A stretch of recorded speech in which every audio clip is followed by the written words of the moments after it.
An Italian, a Scotsman, and a Chinaman got a job as construction workers. And the foreman told the Italian, your job is to scoop up that huge pile of sand and put it in wheelbarrows and we'll haul it off. And then he said to the Scotsman, your job is to get a broom and sweep up all the sand that's fallen away. And he said to the Chinaman, your job is to be in charge of the supplies. So the foreman went away and the men were supposed to be working, but they got nothing done. When the foreman came back, he said, because of the Italian, how come you didn't get any of that sand scooped? He said, I didn't have a shovel. And he said to the Scotsman, why didn't you get anything swept up? He said, I didn't have a broom. He said, well, the Chinaman's supposed to supply all those things. Well, we haven't seen him. So the foreman went looking for the Chinaman. He went around behind that big pile of sand. The Chinaman jumped out and said, supplies! Okay, that was an ethnic slur. Oh my goodness. Surprising, wasn't it?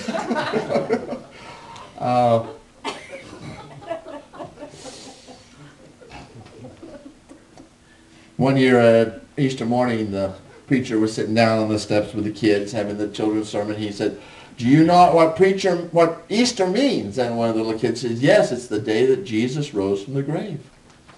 And he said, well, does anybody know why we celebrate Easter?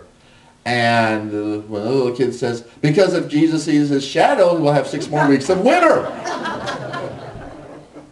Obviously a Wyoming child. What does Easter mean? That girl, the young lady from England or someplace who was in the U.S. as an au pair, she was taking care of a baby and she shook the baby to death. And she was convicted of murder by the court, by the jury. But the judge saw, in his perception, he saw that she didn't know what she was doing. And he pardoned her. And oh, the hue and cry that went up. That was terrible that she should be punished for her crime for killing that baby. But she needed mercy. Have you noticed that? We're all for justice for the other person, but when it comes to our own problems, we want mercy.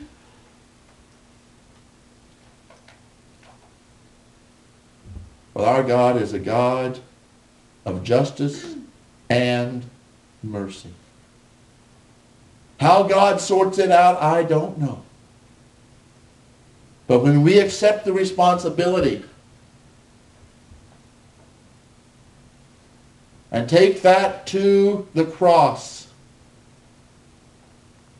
and let it die with Christ who died for us, we are ready for a resurrection. A new type of justice.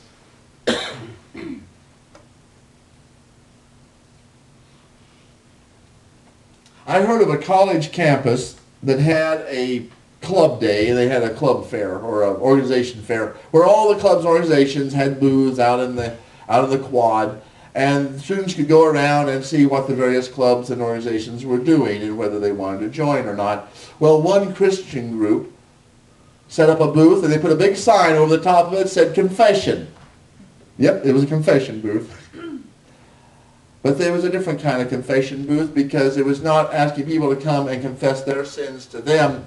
It was the young Christians who were willing to confess their sins as Christians to their fellow students.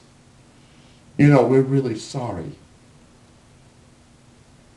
We're really sorry that we have not been as loving as we are supposed to be. We're sorry we were so tied up in arguing over what color of hymnal to buy, we forgot that you needed us.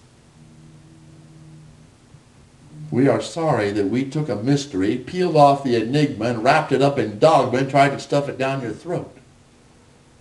We are sorry that everything we have been called to be, we distorted. Because we're here for you. We're sorry. And they enacted a type of resurrective justice. Because we can't get to the silver lining by our own devices. We simply cannot get there. But we can have faith that God will get us there. Resurrection is not about what we do to get into heaven. It's about what God does to give us new life. And we can trust that. I went to college in Missouri, and we pulled our fair share of all-nighters. And we noticed one thing. About an hour before the dawn, it became absolutely black out. I think even the stars and the moon quit shining. That's Missouri for you.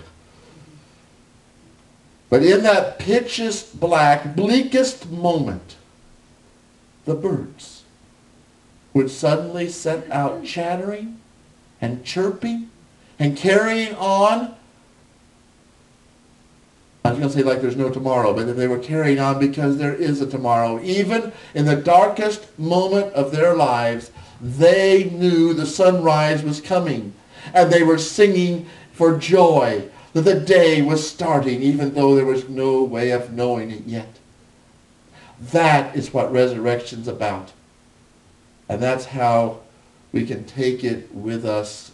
We can use it or understand the world through it. Move away from retribution and move towards the power of Jesus Christ, Him risen from the grave.